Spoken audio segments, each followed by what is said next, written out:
Halo semua, perkenalkan, nama saya Afrilia Manurung, saya dari kelas 10-9. Di sini, saya akan menjelaskan sedikit tentang berdirinya Kesultanan Perlak.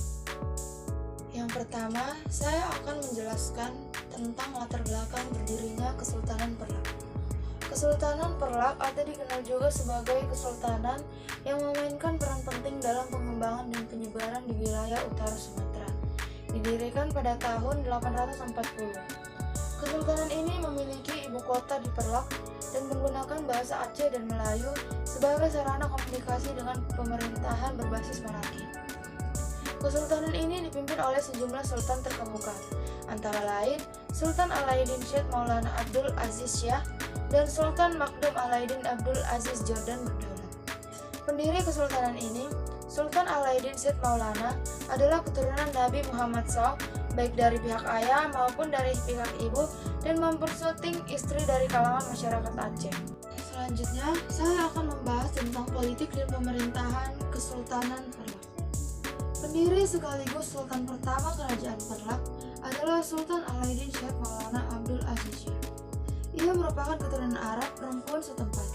Ia merupakan pendiri Kesultanan Perlak pada 1 Muharram 225 Hijriah atau 840 Masehi. Kesultanan Perlak sebenarnya merupakan lanjutan dari kerajaan yang berdiri sebelum kehadiran Islam. Pada awalnya, datang rombongan 100 orang dari wilayah Arab di bawah pimpinan seorang nakhoda khalifah dengan tujuan untuk berdakwah sekaligus menyebarkan Islam. Berdasarkan para ahli sejarah, kedatangan para juru dakwah dan pedagang Arab mendorong sebagian para pemimpin dan penduduk negeri Perlak berkonveksi menjadi Islam. Salah satu anak nakhoda khalifah, Al bin Muhammad bin Ja'far Shadiq, dinikahkan dengan Makdum Tangsyuri, aib dari Syahnawi. Perkawinan mereka lahirlah Alaiddin Syed Maulana Abdul Aziz Shah, sultan pertama kerajaan Perlak yang beragama Islam. Beliau kemudian mengubah nama ibu kota yang awalnya Bandar Perlak menjadi Bandar Khalifah. Kerajaan Perlak mulai terjadi konflik pada masa kekuasaan Sultan ketiga, yaitu Sultan Alaiddin Maulana Abbas Shah. Konflik yang terjadi tersebut antara Ahlussunnah wal Jamaah dengan Syiah. Berdasarkan kronologi, Sultan di Kesultanan Perlak dikelompokkan menjadi 2 dinasti, yaitu dinasti Aziziyah dan dinasti Mewarah. Masa pemimpinan kedua dinasti ini diperkirakan selama 4 abad, mulai dari 840 Masehi sampai dengan 1263 Masehi. Dinasti Aziziyah dianggap sebagai dinasti pertama dari raja-raja Kesultanan Perlak. Dinasti Aziziyah berlangsung selama 4 generasi, diantaranya Sultan Abdul Aziz Shah dari 840 sampai 864. Yang kedua, Sultan Abdul Rahim Shah 864 sampai 888. Yang ketiga, Sultan Abbas Shah 888 sampai 913. Yang terakhir ada Sultan Ali Muqayyad Shah 915 sampai 918. Makdum Alaiddin Malik Abdul Aziz Shah Jordan berdaulat merupakan raja terakhir kerajaan Perlak karena menikahinya putri Gangga dengan Sultan Muhammad Malik Al-Tahir dari kerajaan Samudra Pasai. Maka, kerajaan ini melebur ke dalam kerajaan Samudra Pasai. Selanjutnya, saya juga akan membahas tentang kehidupan ekonomi kerajaan Perlak. Kesultanan Perlak dikenal sebagai penghasil kayu Perlak. Jenis kayu ini merupakan bahan baku untuk pembuatan kapal. Selain itu, Perlak juga kaya akan hasil bumi yang turut bersaing dalam perdagangan internasional di Selat Malaka, yaitu lada dengan daerah penghasil utamanya di Aceh, sedangkan Perlak sebagai penguasa di pantai timur Sumatera. Hal inilah yang menyebabkan para pedagang yang berasal dari Arab, Mesir, Gujarat, dan Persia tertarik untuk mendatangi daerah Perlak yang dikenal sebagai pelabuhan niaga yang sangat maju.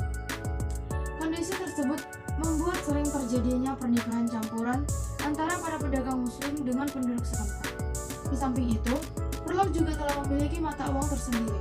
Mata uang tersebut diketahui terbuat dari emas atau dirham, perak atau kupang, dan tembaga atau kuningan.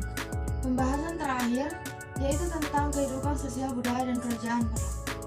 Kerajaan Perlak merupakan kerajaan Islam tertua di Indonesia dan memerintah dengan waktu yang cukup lama. Kerajaan Perlak mengalami kemajuan pesat pada masa pemerintahan Sultan Makdum Alaiddin Malik Muhammad Amin Shah kedua 622 sampai 662 Hijriah atau 1225 Masehi sampai 1263 Masehi, terutama dalam kemajuan bidang pendidikan Islam dan perluasan dakwah Islamiyah. Kekayaan hasil alam dan didukung di wilayah strategis membuat kerajaan Perlak menjadi sangat terkenal.